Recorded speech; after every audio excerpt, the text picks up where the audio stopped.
Lakers basketball. What a strange week. What a strange 10 days for the Lakers. This all started, obviously, with the hiring of J.J. Redick as the head coach, and then the draft.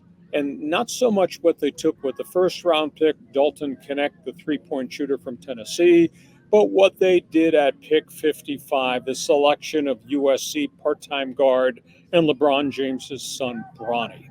They held the press conference for the number one and number two draft picks, and it was really strange to watch, John. It was almost as if Dalton Knecht was an afterthought at the press conference.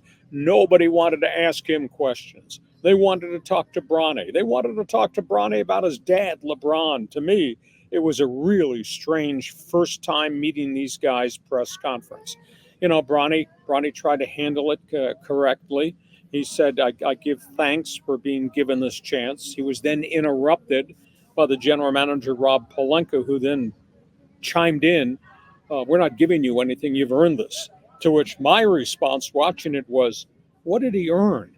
He went through one workout with the Lakers. He went through a couple of workout scrimmages against rookies in the NBA draft camp. And what did he earn to get this?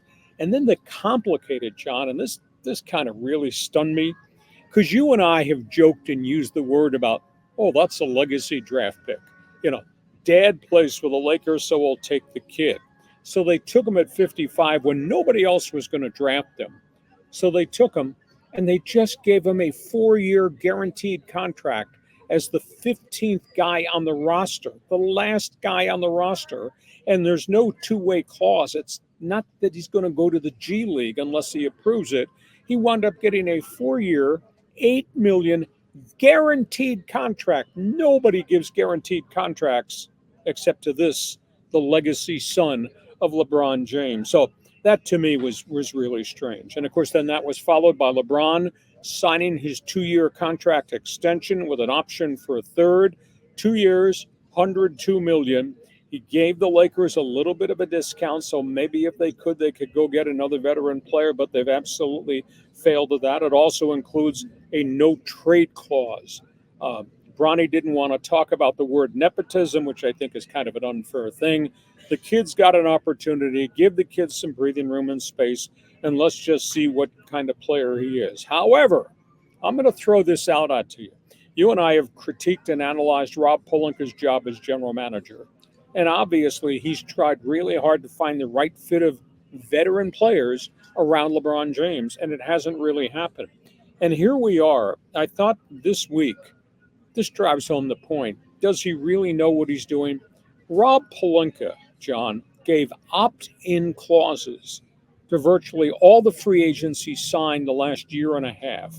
All these guys that sit on the bench that are part-time players.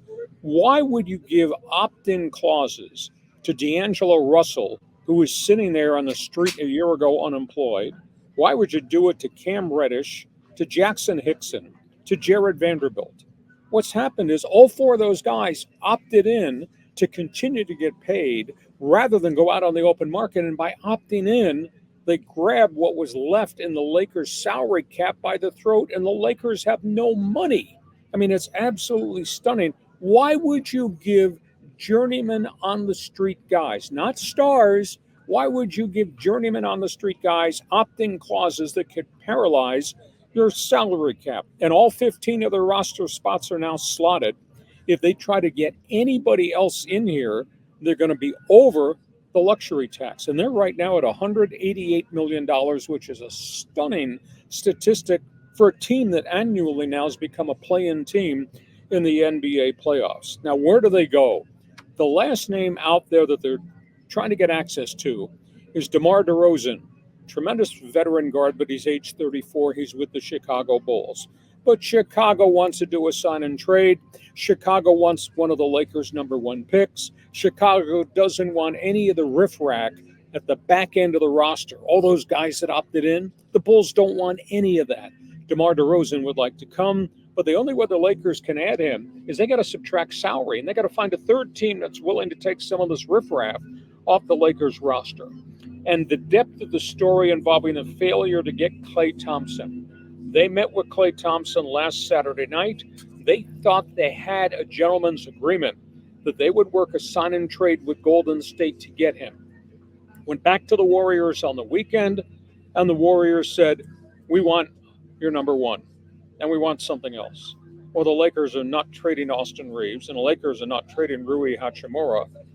And Golden State says, "We're not taking on any of that other money. We're not taking on any of those other guys that sat on your bench all season." The whole deal fell apart. And then Golden State wound up doing a 3-team deal to put Klay Thompson in Dallas that also involved the Charlotte Hornets and a flip-flop of draft picks. So that's a great headline you just posted. Lakers, have they improved?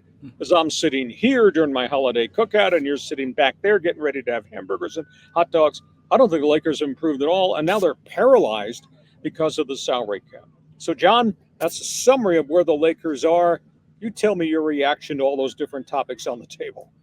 Well, first of all, the Bronny James thing, I mean, that is the very definition of privilege, right? With LeBron and everything that he's getting, you get his kid there, no trade deals, everyone's locked and loaded on their contracts. That's definitely a privilege thing.